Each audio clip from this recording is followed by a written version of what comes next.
Alright, here we go.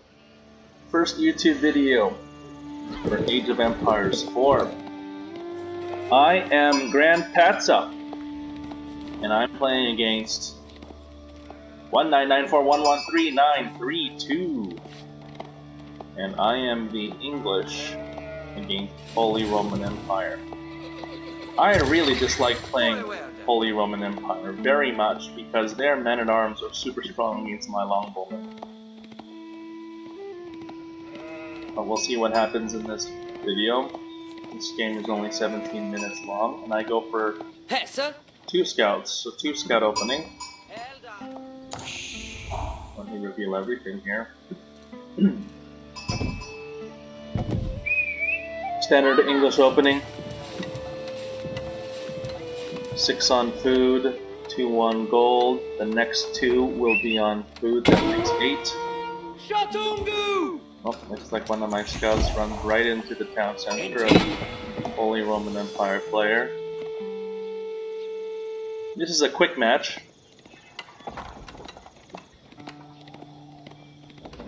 Now the game plan here is to basically win or lose this game in Age 2. As the English, you really want to force the issue and not let your opponent get to Age 3. Even if he does get to Age 3, that's a lot of resources that your opponent has to invest in aging up. And sometimes you can take advantage of that. Sometimes it's a good thing. You want your opponent to age up in the middle of a fight, because those are resources that he cannot use to train troops when he really needs it. Okay? Now, Holy Roman Empire, there's 5 relics on this map, on every single map on a 1v1. You really don't want your opponent to grab those relics and put them in the Aachen Chapel. So that's why we have to shut this guy down in Age 2 as much as possible. I have 2 scouts to try to grab as many sheep as we can. I think my opponent only has 1 scout. Let me see here. Yeah, looks that way. Just the 1 scout so far. Just gonna close this here.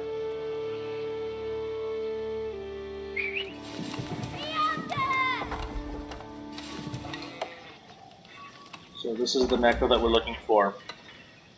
The first 6 villagers go to the sheep that are right around the town center. Then you can consistently train out new villagers, and the next 2 villagers go to gold. Then every other villager that pops out of the town center goes to food until you get to 8 food. And everything else then goes to wood. Then once you're ready, once you have the resources, 400 food and 200 gold, you take your 2 villagers that were mining the gold and you put them on to your council hall to get yourself up to Age 2. Now let's see what's going on the other side here. You see, I've got my scout. The scout's job is to do 2 things in the early game. It's to find sheep. Oh, I missed the sheep over here. Is to find sheep. Okay, that's number 1. But also to scout out your opponent's resources. Where are your opponent's resources? And in particular, we want to find out where the opponent's gold is, especially for Holy Roman Empire. If we can stop the Holy Roman Empire player from gathering gold, 2 things happen. This player is going to have a really tough time aging up, because you need gold to age up. But he'll also have a really tough time training men-at-arms. And men-at-arms is a really annoying unit to play against if you're the English and you've got longbowmen. So my game plan here, okay, and my scout, let's see, I'm just going to go and make this. Okay, so I've scattered out a lot of things over here. I've scattered out this gold. I've scattered out all the gold on the map, okay? So, on his half, he's got what? He's got a far one here. He's got a near one here where he already has a mining camp. He's got one off to the right and another one here off to the north. So, Oh, look at this. That's right. I brought two villagers forward to tower off this, to put an outpost right near this gold mine, because I want to shut down the gold production, the gold mining of my opponent over here, so that I can have less resistance to my longbow push. So that's my game plan. I already have this game plan in mind before this game even starts, when I know that I'm playing the Holy Roman Empire, and that this is a land map. Trying to shut down the gold opponent, because look at this. He's got 4 villagers on gold right now. At least on this one. I don't know if he's already, usually you don't do that. Usually, beginning of the game, resources are super constrained, very, very scarce, and you have to be incredibly efficient with the way you handle and you invest your early resources. Oh, look at this. You see? He put an outpost over here just as a secondary outpost, just to secure it in case he has to fall back. I don't mind that. I don't mind that play by him. That's kind of smart. Okay, so he's trying to put a counter outpost over here, trying to lay claim to this area. I've garrisoned two villagers in here, hoping that the range of this would meet these villagers, but I guess they did. They're a little short. But as soon as I can, I'm gonna wanna upgrade this to arrow slits here, and then guess what? I just clicked it up. Not only does it give me another arrow, even if this is not garrisoned, it'll shoot an arrow, but it gives me arrow range by +2, an extra +2 range. So I'll be able to hit any villagers trying to mine this with that +2 range. So my opponent's scout over here.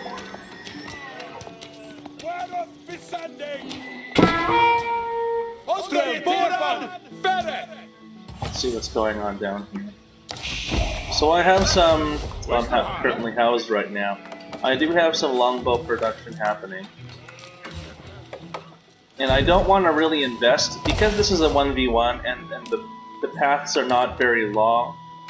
If you have more players in the game, like 4v4 for example, 4 versus 4, the map is going to be very large. So you're going to want to bring your villagers and probably build 1 or 2 archery ranges near the fight.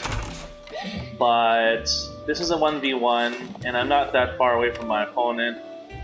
And so I'm not going to invest the 150 wood to build a forward archery range. I'm just going to use this council hall to train all of my archers, because this council hall actually acts as 2 archery ranges. 7 seconds. 7-second archer longbowman production. So that's pretty good. Okay, now what's going on over here? Ah, notice this. I'm sending out. Are those the original 2? Yeah, those are the original 2 forward villagers that I put to build this outpost. What's going on over here? I'm having them build this outpost over here because I know, since I evicted this player from the gold, he's gonna have to go to another gold site. Here's the situation though. Look at all those. There were a lot of people on gold there. Let's see. Can he see me? Yeah, he can. He has of course he has line of sight on me. He's got his arrows firing down at this.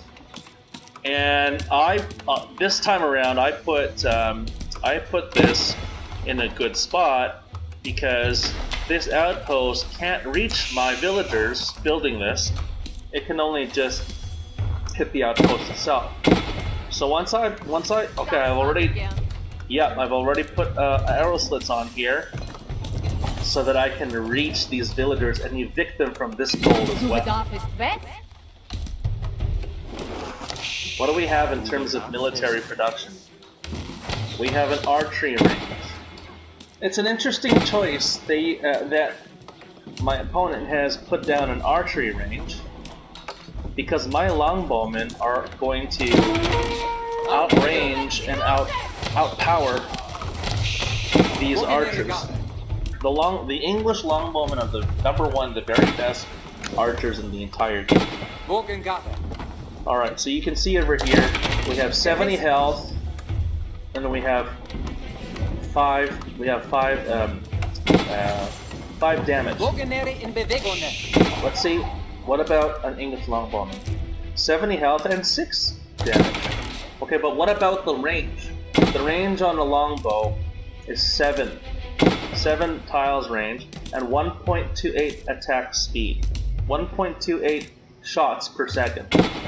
What about this guy? Yeah, see? 5 tiles range instead of 7 and 1.5 shots per second instead of 1.28 shots. Okay? So these English longbows are absolutely going to crush whatever units you have over here. So unless you're looking to build superior numbers of longbows, I don't really think that this guy should be going for this. Maybe we should just go for horsemen. Since right now he's only collecting food and wood, he could go for a horseman, sort of like a horseman mass to sort of counter the longbows. And he can see my longbows right here. I've got some longbows coming in now as reinforcements. But you see, because of these towers, okay, he is producing 0 gold. Zero, none. And that's the idea here.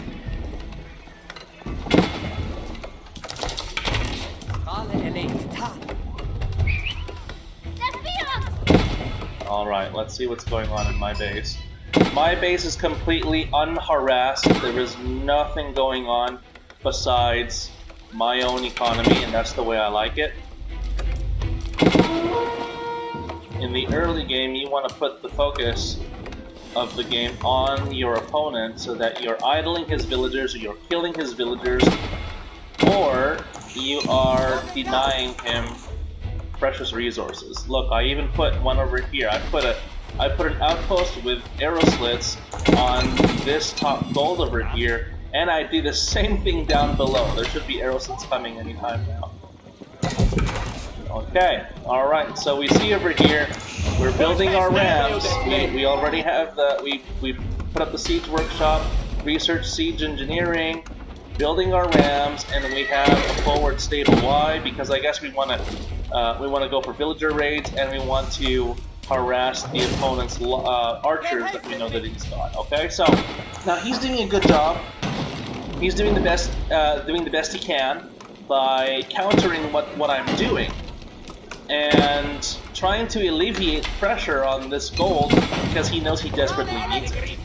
He desperately needs this gold in order to age up, in order to bring better units to the game. But here's the problem. This gold has been delayed for so long, and it's going to be tough with only archers and villagers trying to stop a ram push. Because archers can't hurt rams very much. You have to send your villagers out to do that. But guess what? This big archer longbow mass of 19 longbows, 18 longbows, more than one-shots all of these villagers and these archers. Now I'm sending out some horsemen as well to lay some pressure. So this is really tough for my opponent here. Really, really tough. He's trying to counter by taking out this, but I don't know. It's really, really tough to counter. I think in the beginning, perhaps if you put out some walls, even some wood walls, anything to delay this advance that you should expect from an English player, you've got to do that. I mean, wood walls would work very well against the English in the early game because archers can't kill wood walls very well. And you can really delay this archer push and collect enough gold maybe to make a lot of men-at-arms, maybe even get to age 3 and start pumping out some mangonels. Once those mangonels come out, it's a really tough time for the English. So, at this point of the game, 15 minutes into it, after an initial ram push and picking off tons of villagers and some archers as well, I am at 44 villagers and 21 military units, and my opponent is at 32 to 13. So 44 to 20 something, 24 I think, 44-24 to 32-13. So that's quite an economic advantage that I have. Plus I have total map control. And guess what? I've put up this outpost again. And I'm training arrow slits. So, when this battle was occurring, I guess I missed that, but when this battle was occurring over here, there was a fight occurring over here, I used that opportunity to put this up, where he didn't have time to respond to it. And guess what? I'm putting another forward outpost over here, because it further helps me solidify this position, plus as the English, outposts, town centers, and keeps, and towers, stonewall towers, they give you the network of castle aura, which buffs up your military units' attack speed. So it's very strong. If you're attacking as the English, you want to bring villagers with you to put up outposts, castles, town centers, but mostly outposts, because it gives all of your military units extra attack speed. 15%, I believe, is what it is. And that's very significant. That's huge. It basically means for every 10 troops that you have, 10 longbows, okay, they're basically fighting as like 11 and a half longbows instead. Now we go for the final push over here. He's just got no mass. I've got rams, I've got one construction, I've got a forward outpost. Game is over. Good game. He tried his best. But I had a game plan going into it, I scouted well, and I shut down all of my opponent's gold veins. Each and every one of them. And that's what you gotta do as an English player. And if we go to the match review, can we take a look at the match? Oh, we cannot. Okay, that is the first video of my YouTube channel, GrandPatza. See you in the next one.